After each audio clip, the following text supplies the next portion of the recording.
हाय, welcome back.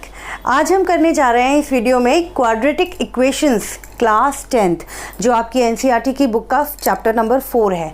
बहुत ही important topic है, important chapter है। और वैसे तो हर चैप्टर अपने आप में कहीं ना कहीं इम्पॉर्टेंस रखता है, लेकिन क्वाड्रेटिक इक्वेशन ऐसा टॉपिक है जो आपके 10th में इस चैप्टर के बाद हर चैप्टर में ऑलमोस्ट काम आने वाला है। जहाँ भी आप वर्ड प्रॉब्लम्स करेंगे, जहाँ भी आप क्वाड्रेटिक इक्वेशन आपको कहीं भी किसी तरीके की होगी और आपको x की वैल्यू निकालनी होगी, हर जगह, इनफैक्ट सभी जगह आपको इस चैप्टर में क्वाड्रेटिक इक्वेशन सॉल्व करने के लिए आएगा। तो इस कॉन्टेक्स्ट में अगर आप समझें तो बहुत इंपॉर्टेंट टॉपिक है, तो इसको अच्छे से करेंगे। तो स्टार्ट करते हैं इस चैप्टर का इंट्रोडक्शन। देखो, क्वाड्रेटिक इक्वेशन, आपने क्वाड्रेटिक टर्म कहाँ पर सुनी है पहली बार? आप 10th में हैं तो आपको याद होगा, क्योंकि पिछली ही साल आपने ये टर्म पढ़ी है क्वाड्रेटिक। ठीक है, पॉलिनोमियल्स चैप्टर नंबर 2 में पढ़ी है। क्या होता था क्वाड्रेटिक पॉलिनोमियल में? ax² plus bx plus c। हमें बताया गया था कि डिग्री 2 का अगर आपके सामने कोई पॉलिनोमियल है तो उसको हम कहते हैं क्वाड्रेटिक पॉलिनोमियल। ठीक है, डिग्री कौन सी होती थी? 2। डिग्री मतलब हाईएस्ट पावर, वेरिएबल की हाईएस्ट पावर 2 होती थी, उसे हम क्वाड्रेटिक पॉलिनोमियल कहते थे। ठीक है, तो ये हम पढ़ चुके हैं। लेकिन किसी भी क्वाड्रेटिक पॉलिनोमियल को अगर 0 से इक्वेट करते हैं तो वो कहलाता है क्वाड्रेटिक इक्वेशन। ठीक है, हमने किसी नंबर से या किसी 0 से इसको इक्वेट कर दिया। ये एक्चुअली इसकी स्टैंडर्ड फॉर्म है। इसके आगे हम इसके बारे में और पढ़ेंगे कि 0 से इक्वेट भी कर सकते हैं, किसी भी नंबर से इक्वेट कर सकते हैं। तो बेसिक ये स्टैंडर्ड फॉर्म के हिसाब से ax² plus bx plus c equals to 0, इसे हम कहते हैं क्वाड्रेटिक इक्वेशन। ठीक है, अच्छा, जहाँ पर where a, b and c are any real numbers and a should not equals to 0। ये बहुत इंपॉर्टेंट इसकी लाइन है कि a, b और c, ये a, b और c हमारे कोई भी रियल नंबर्स हो सकते हैं, और रियल नंबर्स में 0 भी आता है। ठीक है, लेकिन a 0 नहीं होना चाहिए, क्योंकि a अगर 0 हो गया, देखो क्या होगा, अगर a 0 हो गया तो ये पूरी की पूरी टर्म आपकी खत्म हो जाएगी। क्या रह जाएगा? bx plus c equals to 0। तो अब इसमें जो क्वाड्रेटिक इक्वेशन की मैंने आपको डेफिनेशन बताई थी कि डिग्री 2 होनी चाहिए, वो है ही नहीं। देखो, bx प्लस c, अब ये क्या हो गया? लीनियर इक्वेशन हो गई। यहाँ तक आप देखो तो ये लीनियर पॉलिनोमियल, इक्वेट कर दिया 0 से तो इक्वेशन, लीनियर इक्वेशन हो गई। तो इसलिए यहाँ पर एक कंडीशन साथ में दी हुई है कि a should not equals to 0। इसका आपको खास ध्यान रखना है। ठीक है ना? तो हमारी ये ax² plus bx plus c, जिसमें a, b और c हमारे कोई भी रियल नंबर हो सकते हैं, और a 0 नहीं होना चाहिए। हाँ, b, c 0 हो सकते हैं, b और c इनमें से 0 हो सकते हैं, कोई एक हो या दोनों 0 कर दो, तब भी वो क्वाड्रेटिक इक्वेशन होगी। समझ में या नहीं आया? देखते हैं। देखो, मैं यहाँ पर कोई क्वाड्रेटिक इक्वेशन फॉर्म करती हूँ। हमें मालूम है वेरिएबल तो हम x रखेंगे। ठीक है, x वेरिएबल, y वेरिएबल कोई सा भी हो, लेकिन a, b और c जो उसके x² का कोफिशिएंट है a, x का कोफिशिएंट है b और c एक कांस्टेंट नंबर है। ठीक है ना? तो इसमें अगर मैं a को 1 लेती हूँ, 1x², ठीक है ना, और b को सपोज अगर मैं 2 लेती हूँ, 2x, और अगर c को 3 लेती हूँ, 3 इक्वल्स टू 0, तो ये मेरी क्वाड्रेटिक इक्वेशन बन गई। 1 लगाने की ज़रूरत होती नहीं है, 1 हटा दिया।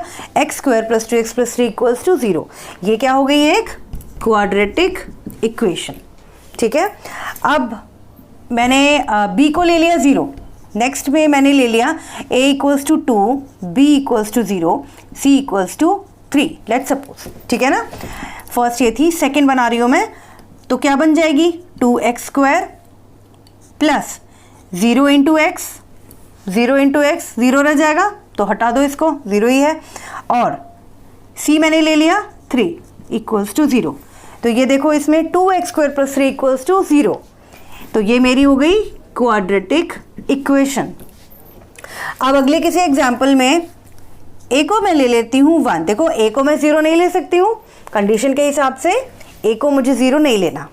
तो a को मैंने ले लिया 1, कोई और नंबर ले लेते हैं। a को ले लिया 3, b को ले लिया मैंने लेट्स सपोज 2, c को ले लिया 0। ठीक है, मैंने आपको बताया b और c कोई भी रियल नंबर हो सकते हैं, 0 भी हो सकता है। तो यहाँ पे अब मैं इक्वेशन क्या बनाऊंगी, 3x² प्लस b मेरा 2 है, 2x हो जाएगा, प्लस c क्या है 0, तो 0 लिखने की ज़रूरत नहीं है। ठीक है ना, 3x² + 2x इक्वल्स टू 0। तो ये भी क्या हो गई मेरी क्वाड्रेटिक इक्वेशन। ठीक है, अब एक और एग्जांपल ले लेते हैं जहां मैं b और c दोनों को 0 ले लेती हूँ। a को लेट्स सपोज मैंने ले लिया 4 और b और c को मैंने ले लिया 0। ठीक है, उस केस में मैं इक्वेशन क्या बनाऊंगी, 4x² प्लस 0x प्लस 0। 0 वाले टर्म्स लेने की ज़रूरत नहीं है, हटा दो इसको। 4x² equals to 0। देखो सिर्फ सिंगल टर्म का मेरा ये क्वाड्रेटिक इक्वेशन हो गया। तो यहाँ से आप समझ रहे हो कि क्वाड्रेटिक इक्वेशन में हमारे b और c दोनों 0 हो सकते हैं, लेकिन a should not equals to 0। ये बात आपको ध्यान रखनी है। अब इसको हमने यहाँ तक समझ लिया। ठीक है, अब ये हम बहुत से बच्चों को के दिमाग में आ रहा होगा कि ये हम क्यों पढ़ते हैं चैप्टर्स, ये क्वाड्रेटिक इक्वेशंस हैं, पॉलिनॉमियल्स हैं, linear equation in 1 variable 2 variables, ये हम क्यों पढ़ रहे हैं? ये हम पढ़ते हैं लाइफ के जो रियल प्रॉब्लम्स हैं उनको सॉल्व करने के लिए, उस तरीके की पजल्स को, वर्ड प्रॉब्लम्स को सॉल्व करने के लिए। ठीक है, तो वर्ड प्रॉब्लम्स कैसी बनेंगी? जैसे आपके एग्जाम्पल्स में हमें जॉन एंड जीवंती वाला एग्जाम्पल है, एग्जाम्पल नंबर 1 आप देखो पेज नंबर 71 एनसीईआरटी की बुक में। तो इसमें क्या है, represent the following situations mathematically. कोई भी आपके सामने सिचुएशन आती है लाइफ से रिलेटेड, उसको आप मैथमेटिकली कैसे एक्सप्रेस करोगे वो आपको आना चाहिए। ठीक है, तो पहला एग्जाम्पल देखो, John and Jeevanti together have 45 marbles. John and Jeevanti together have 45 marbles। दोनों के पास कितने मार्बल्स हैं? 45 मार्बल्स। तो आप वर्ड प्रॉब्लम्स कर चुके हो, किस तरीके से करते हैं, let number of marbles John have be x। हमने कोई वेरिएबल ले लिया, let number of marbles John have be x। ठीक है, तो जीवंती के पास कितने होंगे? जॉन एंड जीवंती दोनों के पास 45 मार्बल्स हैं, तो जीवंती के पास 45 माइनस x मार्बल्स होंगे। Then number of marbles Jeevanti have will be या वुड बी, जो भी आप लिखना चाहें। तो 45 माइनस x हो जाएगा, 45 minus x। Then number of marbles Jeevanti have would be 45 minus x। ठीक है, अगली लाइन में क्या लिखा है, both of them lost 5 marbles each. ठीक है, after losing the marbles John have x minus 5 and Jeevanti have 45 minus x minus 5। ठीक है ना, इन दोनों में से 5 लेस हो गया है, ये दोनों के आफ्टर लूजिंग द मार्बल्स हो गए, क्योंकि इसमें गिवन है आपको both of them has lost 5 marbles each.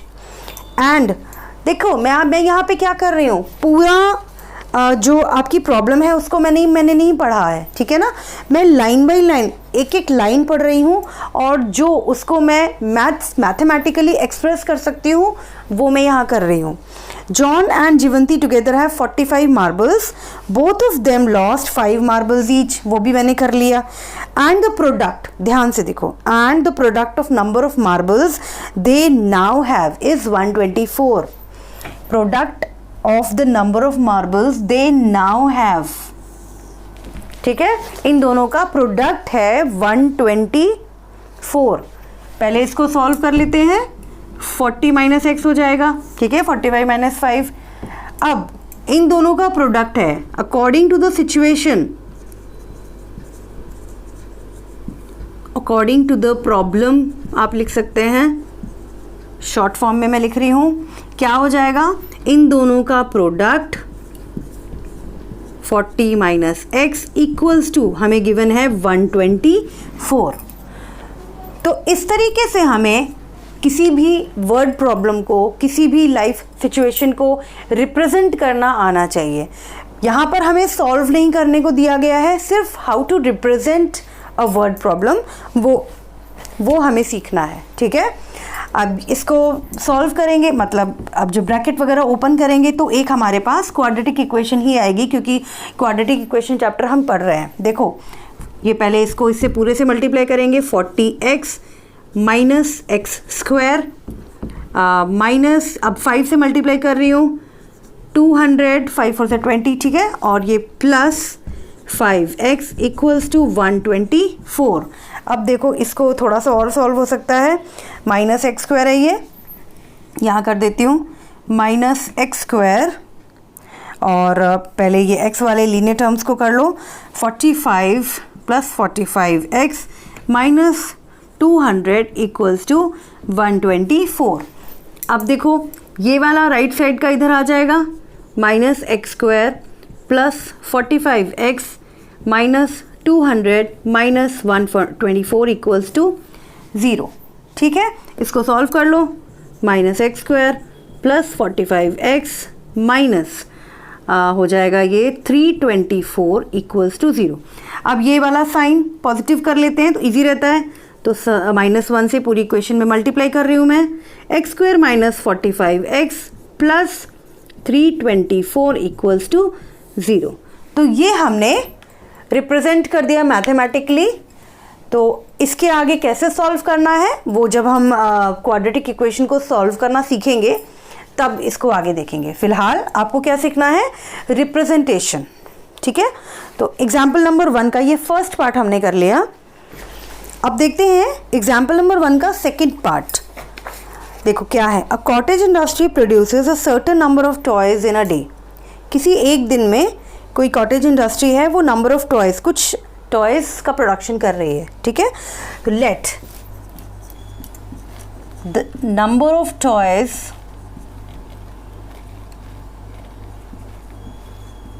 produced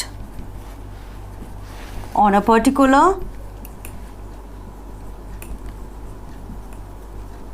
day bx. हमने x रिप्रेजेंट लेट कर लिया. उसके बाद सेकेंड लाइन देखो. The cost of production of each toy in rupees was found to be 55 minus the number of toys produced in a day. तो अब इसमें क्या है? कॉस्ट ऑफ प्रोडक्शन हमें गिवन है.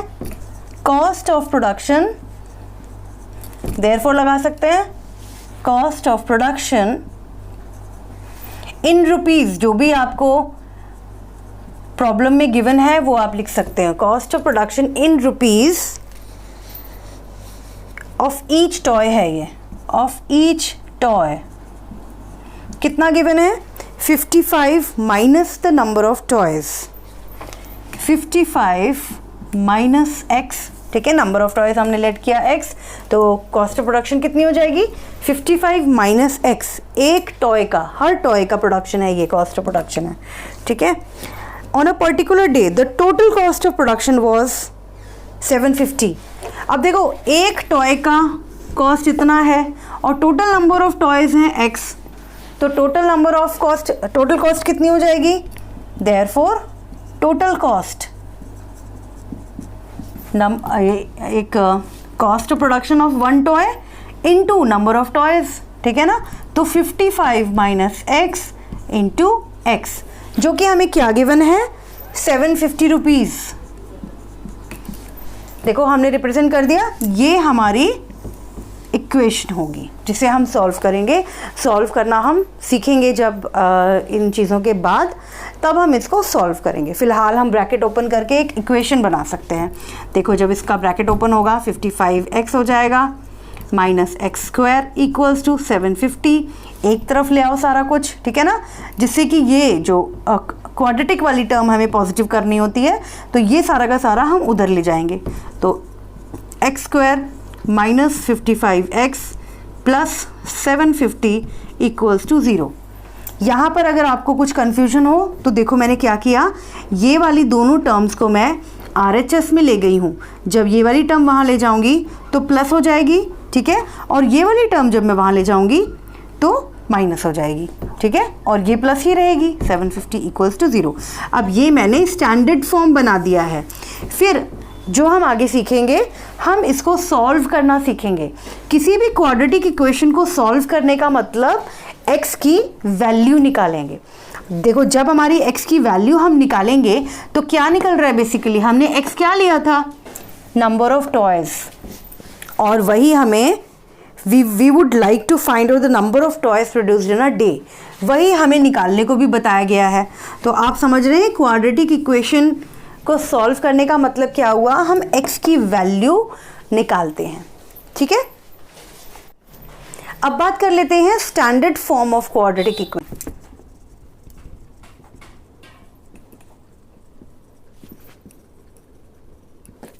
Standard form of quadratic equation क्या होती है, ax square plus bx plus c equals to 0। जब हमने पॉलिनोमियल की स्टैंडर्ड फॉर्म पढ़ी थी तो क्या थी हमारी, ax square plus bx plus c। अब हम देख रहे हैं क्वाड्रेटिक इक्वेशन की स्टैंडर्ड फॉर्म, तो इक्वेट कर दो उसको 0 से, ठीक है। इसका मतलब क्या हुआ वो हम कुछ एग्जाम्पल से समझते हैं। जैसे आपको कोई क्वाड्रेटिक इक्वेशन गिवन हो 2x square plus 4x minus 3 equals to 4, ठीक है, ये क्वाड्रेटिक इक्वेशन गिवन है। तो आप ये कहोगे ये तो 0 के बराबर है ही नहीं, तो क्या ये क्वाड्रेटिक इक्वेशन नहीं है। हमें तो भाई सिखाया गया है कि कोई भी क्वाड्रेटिक इक्वेशन 0 के को इक्वेट करो तभी वो क्वाड्रेटिक इक्वेशन होगी। तो क्या ये क्वाड्रेटिक इक्वेशन नहीं है, नहीं, ऐसा नहीं है। देखो जब हम इसको सॉल्व करते हैं 2x square plus 4x minus 3, ये वाला RHS में जो 4 है वो इस साइड आ जाएगा, -4 हो जाएगा, इक्वल्स टू, अब क्या हो गया 0। 4 हम यहाँ ले आए, यहाँ पर क्या रह गया 0। अब इसको हम सॉल्व करेंगे -3 - 4, तो क्या आ जाएगा -7। समझ में आया। अब ये हो गई हमारी स्टैंडर्ड फॉर्म, और जिसमें कि where a equals to 2, b equals to 4 and c equals to -7। -7 अगर नेगेटिव का साइन है तो नेगेटिव का साइन आपको लेकर चलना है। अब ये हमारी स्टैंडर्ड फॉर्म हो गई, ठीक है। ऐसा नहीं है कि यहाँ पर 4 लिखा है और आपसे पूछा जाए a, b और c बताओ, तो आप a को कह दो 2, b को कह दो 4 और c को कह दो -3। नहीं, जब तक आप उसको स्टैंडर्ड फॉर्म में नहीं लाए, स्टैंडर्ड फॉर्म मतलब राइट साइड में आपको 0 आना चाहिए। और अगर किसी इक्वेशन में एक्स स्क्वायर के साथ माइनस का टर्म है तो आप इजी करने के लिए उस पूरी इक्वेशन को, जैसे कि माइनस, मैं एग्जांपल से बताती हूँ, -x square plus 2x minus 3 equals to 0। अगर इस तरीके से है तो कन्वीनियंट के लिए आप इस पूरी इक्वेशन में -1 से मल्टीप्लाई करके कर सकते हैं। जैसे -1 से मल्टीप्लाई करूँगी मैं, -x square plus 2x minus 3 equals to 0 into -1। Both side में हमको -1 से मल्टीप्लाई करना होगा, तभी left hand side right hand side के इक्वल होती है ना, ये हमें मालूम है। तो राइट साइड में 0 से कुछ भी मल्टीप्लाई करेंगे तो 0 ही रहेगा, सही है। और इस साइड में जब मैं -1 से मल्टीप्लाई करूँगी और ब्रैकेट ओपन करूँगी तो सारे के सारे साइन चेंज हो जाएंगे। क्या हो जाएगा, -1 into -x square x square, -1 into plus 2x minus 2x and -1 into -3 plus 3 equals to 0। तो हमेशा जब भी आपको एक्स स्क्वायर के साथ नेगेटिव का साइन हो तो कन्वीनियंट के लिए आप उस इक्वेशन को पूरी इक्वेशन को -1 से मल्टीप्लाई कर दें, या ऐसा ज़रूरी नहीं है, जब आप सीख जाएंगे चीज़ों को तो हर बार ज़रूरी नहीं है -1 को एक स्टेप पूरा लिखोगे मल्टीप्लाई करके, डायरेक्ट सारे साइन आप चेंज कर दो और इस तरीके से देखो ये वाली इक्वेशन थी, पहले आप इसको देखो उसके बाद इसको देखो, सिर्फ मैंने क्या किया, सबके साइन बदल गए हैं, 2x पॉजिटिव था 2x नेगेटिव हो गया, -3 + 3, ठीक है। तो ऐसे आप इसको करोगे तो ये क्या मेरी हो गई स्टैंडर्ड फॉर्म, ठीक है। ये आप स्टैंडर्ड फॉर्म कुछ खास इसमें नहीं था, तब भी मैंने इसको आपको करा दिया, जो कोई भी कन्फ्यूजन रह गई हो तो आप मेरे को कमेंट सेक्शन में ज़रूर बताएं, ठीक है। अब देखते हैं एग्जाम्पल नंबर 2, आपके एनसीईआरटी की बुक पेज नंबर 72। इसमें हमें करना है check whether the following are quadratic equation. Quadratic equation हमें बतानी है, पहचाननी है, रिकग्नाइज करनी है। कोई भी इक्वेशन हमें गिवन होगी और हमें बताना है कि क्वाड्रेटिक इक्वेशन है या नहीं, जैसे हमने क्वाड्रेटिक पॉलिनोमियल्स पढ़ा था ना, उसी तरीके से। तो इसका पहला एग्जाम्पल है, आप अपनी बुक्स में से देखिए, मैं पूरा का पूरा नहीं लिखूंगी यहाँ पे। एग्जाम्पल 2 है, उसका first part x - 2 whole square +1 = 2x - 3। तो क्वाड्रेटिक इक्वेशन है या नहीं उसको बताने के लिए पहले हम इस गिवन इक्वेशन को सॉल्व करेंगे, ठीक है। डिग्री 2 वाली अगर हमारी इक्वेशन आती है इट मीन्स क्वाड्रेटिक इक्वेशन है। ज़रूरी नहीं है कि पूरी की पूरी 3 टर्म्स ही आएँ, जैसे ax² + bx + c = 0। ऐसा नहीं है कि ये भी टर्म हो, ये भी टर्म हो, ये भी टर्म हो। सिर्फ अगर ax² भी है हमारे पास = 0, ठीक है, तो वो भी हमारी क्या हो गई है, क्वाड्रेटिक इक्वेशन, ठीक है। चलो इसको सॉल्व करते हैं। a - b होल स्क्वायर बन रहा है, a² + b² - 2ab 2 2 = 4x + 1 = 2x - 3। अब सारी की सारी टर्म्स एक तरफ ले आओ, x² - 4x, पहले मैं ये वाला लिख रही हूँ, फिर ये इधर ला रही हूँ -2x, और 4 + 1 5, और ये इधर आ जाएगा +3 = 0, ठीक है। x², अब ये माइनस प्लस हो जाएंगे, -6x + 5 + 3 8 = 0। तो ये हमारी क्या हो गई, क्वाड्रेटिक इक्वेशन हो गई, ठीक है ना। वेयर a क्या है 1, b क्या है -6, c क्या है 8। अभी आप क्वाड्रेटिक इक्वेशन सीख रहे हैं तो इन चीज़ों को भी पहचानने की कोशिश करें कि किसी भी इक्वेशन में a b c आपके क्या है, ठीक है। चलो ये फर्स्ट पार्ट था इसका। सेकंड पार्ट देखते हैं। x × x + 1 + 8 = x + 2 × x - 2। इसको हमें सॉल्व करना है, तो यहाँ पर मल्टीप्लाई कर लें, ब्रैकेट ओपन करेंगे, x² + x + 8। अब ये a - b का फॉर्मूला बन रहा है, तो x² - 2 का स्क्वायर यानी कि 4, ठीक है। अब देखो सबको एक तरफ लाओगे, x², ये वाली x वाली टर्म x² वाली इधर आएगी, -x² + x, ठीक है, +8, और ये वाली टर्म आएगी इधर 4 प्लस हो जाएगा = 0। अब x² - x² कैंसिल, क्या बचा मेरे पास, x + 12 = 0, 8 + 4 12। अब क्या हुआ, x² वाली टर्म कैंसिल हो गई, कोई भी x² वाली टर्म नहीं बची, तो ये हमारी क्वाड्रेटिक इक्वेशन नहीं होगा, ठीक है। कौन सी इक्वेशन होगी, लीनियर इक्वेशन। क्वाड्रेटिक इक्वेशन के लिए कौन सा कंडीशन फुलफिल होना चाहिए, डिग्री उसकी 2 होनी चाहिए, मतलब highest power of the variable 2 होना चाहिए, लेकिन इसमें 1 है, तो ये हमारी क्वाड्रेटिक इक्वेशन नहीं होगी, ठीक है। सिंपल है, बस आपको इतना ध्यान रखना है कि आपको प्रॉब्लम्स जो भी आपको दी हुई हैं पहले सॉल्व करो, कभी कभी आपको देखकर लगेगा कि अरे हाँ इसमें तो स्क्वायर वाली टर्म है, लेकिन जब आप सॉल्व करेंगे कई बार ऐसा होता है वो कैंसिल हो जाती हैं और क्वाड्रेटिक इक्वेशन नहीं बनती। ठीक है, तो पहले आप सॉल्व करो, उसके बाद कोई कंक्लूजन पे पहुंचो। थर्ड है x into 2x plus 3 equals to x square plus 1। अब इसको अगर हम सॉल्व करें, देखो पहले देखकर हमको लग रहा है कि इसमें एक्स स्क्वायर है तो हम देखते ही नहीं बता सकते, सॉल्व करना आपको ज़रूरी है।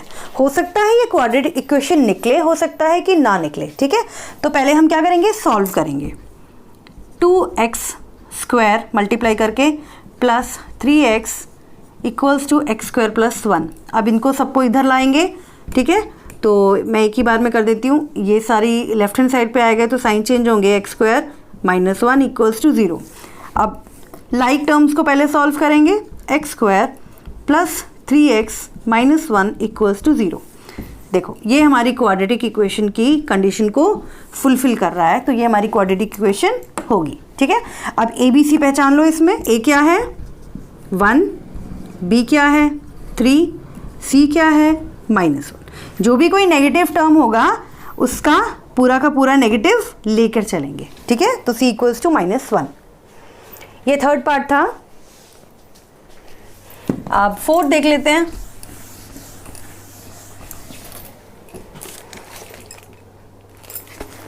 Fourth part, x plus 2 whole square equals to whole cube equals to x cube -4। ठीक है, ये हमारे सामने एक इक्वेशन है। अब आपको देखते ही नहीं बताना, जैसे मैंने आपसे कहा था कि क्यूब है तो आप कह दो अरे ये तो क्यूबिक पॉलिनोमियल हो गया, क्यूबिक इक्वेशन हो गई, हमें तो क्वाड्रेटिक बताना है ना। लेकिन इसको पूरा का पूरा सॉल्व करो पहले। हो सकता है कि क्यूबिक वाले टर्म्स कैंसिल हो जाएं और हमें क्वाड्रेटिक इक्वेशन ही मिल जाए। तो पहले आप सॉल्व करो, उसके बाद किसी कंक्लूजन पे पहुंचो। कौन सा फॉर्मूला लग रहा है, a plus b whole cube, a cube plus b cube plus 3ab, 3 into 2 into x, 3ab into a plus b x plus 2 equals to x cube -4। अब इसको हम सॉल्व करने जा रहे हैं। X cube plus 8 plus 3 to the 6 x plus 2 equals to x cube -4। अब देखो यहाँ पर एक्स क्यूब और राइट साइड में भी सेम साइन के एक्स क्यूब, तो ये कैंसिल हो सकते हैं। देखो जब हम इसको लेफ्ट साइड में लाएंगे तो साइन चेंज हो जाएगा, -x क्यूब हो जाएगा और ये एक पॉजिटिव एक्स क्यूब कैंसिल हो जाएगा। तो हमेशा ध्यान रखो LHS और RHS में अगर सेम टर्म है और सेम साइन की हैं तो आप कैंसिल कर सकते हैं। ठीक है ना, इससे कैलकुलेशन आपकी फास्ट होगी। अब देखो यहाँ पर फिर सॉल्व करेंगे। 8 प्लस, अब इसको सॉल्व करो, 6x square plus 6 to the 12x, और इसको भी यहाँ ले आते हैं, +4 हो जाएगा, साइन बदल जाएगा और राइट साइड में रहेगा 0। अब 8 + 4 क्या हो जाएगा 12, यहाँ पर लिख देते हैं +12। देखो क्वाड्रेटिक इक्वेशन बन गई। ए क्या आ रहा है हमारा 6, बी आ रहा है 12 और सी आ रहा है 12। ठीक है, एक चीज़ इसमें और हो सकती है, ध्यान दो। देखो 6, 12, 12 तीनों में क्या चीज़ कॉमन आ रही है, 6 कॉमन आ रही है। अगर मैं 6 कॉमन ले लूँ, जैसे अभी हमने -1 से मल्टीप्लाई किया है तो डिवाइड भी तो कर सकते हैं ना, डिवाइड भी कर सकते हैं। मैंने 6 कॉमन ले लिया। ठीक है, तो यहाँ मेरे पास हो गया एक्स स्क्वायर, बचा यहाँ पर 2x, फिर यहाँ बचा 2 इक्वल्स टू 0। ठीक है, अब ये वाला 6 उस साइड जाके क्या हो जाएगा, डिवाइड हो जाएगा। जब मैं ये वाला 6 उधर ले जाऊंगी तो डिवाइड हो जाएगा, तो क्या बचेगा यहाँ पर 0। तो अब देखो मैंने ये वाली इक्वेशन इस वाले इक्वेशन के क्या हो जाएगी, इक्विवेलेंट। ठीक है, ये इक्वेशन इस इक्वेशन के इक्विवेलेंट हो जाएगी। तो कभी भी आप इस तरीके से इक्वेशन में कोई चीज़ कॉमन देखें तो आप उसको डिवाइड करके इक्वेशन को छोटा कर सकते हैं, मतलब कि कैलकुलेशंस छोटी हो जाएंगी, है ना। तो ठीक है, इतना हो गया।